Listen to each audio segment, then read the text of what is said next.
എൻ്റെ അരുമയായ പശയ്ക്ക് എന്ന Jisma ഫൈസലിൻ്റെ novel DC ബുക്സിൽ publish ചെയ്തിരിക്കുന്ന 7ാം പതിപ്പിൽ ഓരോ ജീവിതത്തെയും ഓരോ അധ്യായങ്ങളായി ചില കടന്നുവിരലുകൾ, ചില കണ്ടുമുട്ടലുകൾ, ചില കൂടിച്ചേരായ്മകൾ എല്ലാം വിശദമാക്കുന്നു.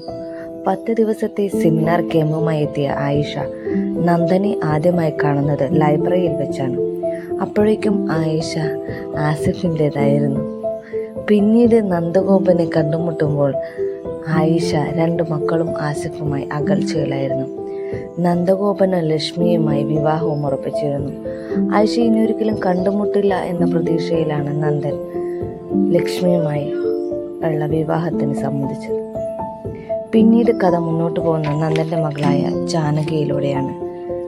കല്യാണശേഷം ലക്ഷ്മിയും നന്ദനും വേർപിരിയുകയും നന്ദൻ ആയിഷയുടെ അടുത്തേക്ക് പോകുന്നതും ആ യാത്രയിൽ കാറിൽ വെച്ച് തന്നെ നന്ദൻ മരിക്കുന്നതുമാണ് കഥ. പിന്നീട് ആയിഷയുടെ മരണവും നന്ദൻ്റെ ആത്മകഥ പ്രസിദ്ധീകരിക്കാൻ ഏറ്റവും യോജ്യമായ വ്യക്തി ആയിഷയാണെന്ന് ജാനകി തീരുമാനിക്കുകയും ആ മങ്ങുന്ന ചായക്കോട്ടുകളുടെ നിഗൂഢ രഹസ്യത്തെ ഓർത്തെടുത്ത് ഇനി വരും ജന്മങ്ങളുടെ കഥകൾ അറിയാതെ ഒരിക്കലും ഉണരാതെ അവർ ഒന്നിച്ചു.